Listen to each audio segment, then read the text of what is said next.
Welcome to News 5 Everywhere. Tinupad ni Senator Grace Pollia Manzares ang kanyang pangako noong kampanya na isusulong ang nutrisyon sa kanyang mga isusumiting batas. Sa kanyang bill, tinawag ng senadorang sustansya para sa bata ang proyektong maghahatid ng libreng lunch feeding program para sa lahat ng mga bata sa elementarya. Ayon kasi sa pag-aaral ng Food and Nutrition Institute, 2 sa 10 bata ang underweight o kulang sa timbang. Inalam ng reaksyon kung magkano nga ba ang halaga ng isang masustansyang baon at kakayanin ba ito ng isang mahirap na estudyante? Sa umaga po, sa almusal, minsan pag walang maluto, kape, tsaka bahaw. Tapos kung meron naman, noodles po, tapos kanin. Hati-hati sila sa 2 balot na noodles. Tanging ang kanyang asawa lamang ang kumakayod sa kanila na umeextra lang sa pagmamaneho ng jeep.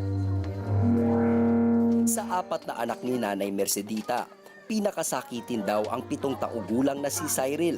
Yung grade 1 ko talaga ay yun ang sakitin na sobrang payat, kulang sa timbang. Madalas po siyang nagkakasakit, sipon, ubo, lagnat.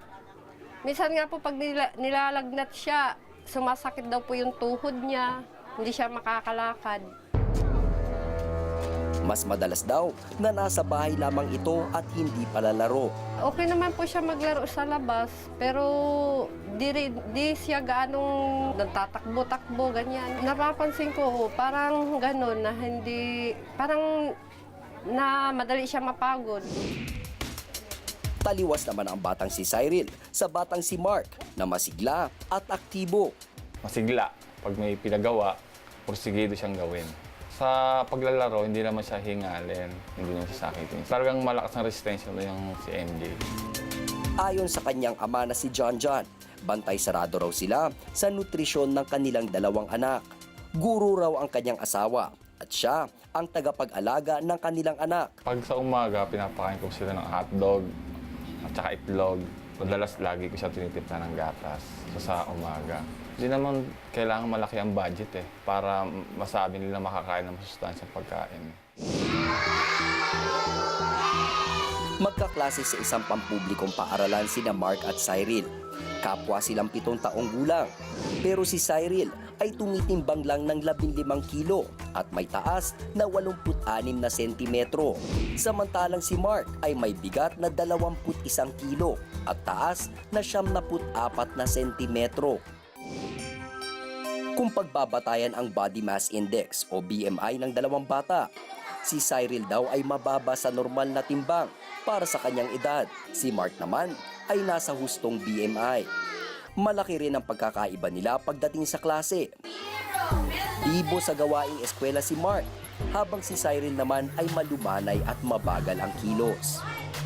Si Cyril, may mga ilang araw na hindi siya pumapasok. Si Mark dyan, very active siya. Araw-araw pumapasok siya. Kasi Cyril, sa academics, medyo hindi masyado nagre-recite. Si Mark dyan, very active talaga siya sa klase. Sa Senado, isinulong ni Senadora Grace po ang kanyang programang Sustansya para sa mga bata. Sa aming panayam sa kanya noong panahon ng pangangampanya, ipinaliwanag niya ang kahalagahan nito para isulong hindi lang ang nutrisyon, kundi maging ang edukasyon. Gusto ko sana malagyan ng probisyon na magkaroon ng standardized lunch program sa lahat ng pampublikong paaralan. Alam kong simple isipin ito, pero kailangan bigyan talaga ng pondo ng gobyerno sapagkat ang malnutrition ay nakakaapekto sa kung paano lumalaking natututo ang ating mga anak. So, gusto ko ng standard lunch program dahil maraming tumitigil ng pag-aaral, hindi dahil sa walang pangbayad ng tuition, kung hindi dahil walang pambaon. Kalokohan naman yata ito. So, yun yung unang gusto kong isulong. Ayon sa datos ng Department of Education, nasa mahigit 500,000 mga bata sa kindergarten at elementarya sa mga pampublikong paaralan ang masasabing severely wasted o yung labis ang kapayatan. Ayon sa isang nutritionist, kailangan ay may tamang nutrisyon ng isang estudyante dahil sa pisikal at mental na pangangailangan ng isang batang nag-aaral. Responsibilidad din daw ng magulang ang suriin ang kinakain ng kanilang mga anak at alamin ang mga alternatibo kung kulang man sa budget ang mag-anak. Ayon sa pag-aaral ng UNICEF, ang karamihang dahilan nito ay ang kahirapan. Yung budget naman nila kasi, pwede pa siyang alternative ng iba. Ang limitado lang siguro yung kaalaman nila. Akala nila, ito lang yung pwedeng mabili nito. Pero hindi nila alam yung mas marami pang mga bagay na pwedeng mabili, na mas mura din naman at mas masustansya. Si Cyril, pinababakunan lang daw ng 5 piso araw-araw ni Nanay Mercedita. Pabili ko na lang sila ng yung soup nila sa school. Ayun lang po ang kayang ipabaon sa kanya, 5 piso. Pero si Marco, pinababaunan daw ni Tatay John John. Tuwing papasok sila, hindi ko sila binibigyan ng pagkain ng pera. Kasi mahirap kasi pag may pera ang bata, kung hindi mamamonitor basta-basta kung ano yung binibili ng pagkain. Kaya ang ginagawa ko, binabaunan ko sila ng pagkain. Ang nakapagtataka, kapwa nasa 150 piso naman daw ang budget ng 2 magulang. Pero mas malusog ang isang bata kaysa sa isa. Ayon sa pag-aaral ng DSWD, sa halagang 15 pesos ay pwede na magkaroon ng masustansyang baon ng isang bata. Kailangan lang daw alam ng magulang ang tamang pagkain para sa budget nila.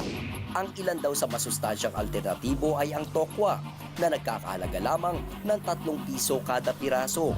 Mayaman ito sa protina na kailangan ng katawan para sa paglaki. Mayaman din sa protina ang mga butong gulay, gaya ng munggo, na ang presyo lamang ay 15 pesos kada takal. At ang pinakamasustansya raw sa lahat ay ang malunggay, na nagkakahalaga lamang ng 5 piso kada tali. Kumpleto raw ang bitamina. Ito lamang daw ang ilan sa mga pagkain na pwedeng alternatibo kung maliit lamang ang budget. Kaya ang National Nutrition Council ay maglulunsad ng programa ngayong Hulyo para maturuan ang mga magulang ng mga recipe na masustansya at abot kaya ng bulsa. Kino-coordinate namin sa Department of Education, nutritionally at risk na families. Yung may mga pamilya na may anak na underweight, yung pamilya na mayroong pregnant or buntis na mga nanay pero kulang din sa timbang. So, nakikipag-coordinate kami or nagjo-join kami sa paggagawa ng mga policies, protocols, guidelines para maiangkop yung nutrition sa kanilang programa. Sa huli, ang pangalagaan ng karapatan ng isang bata sa malusog at maayos na pamumuhay ay responsibilidad pa rin ng magulang. At hindi natatapos ang obligasyon nila sa paglalagay lang ng pagkain sa hapagkainan.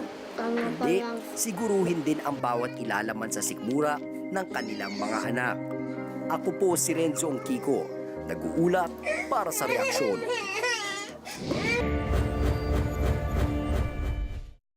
Be sure to come back. News 5 everywhere. Copyright 2013.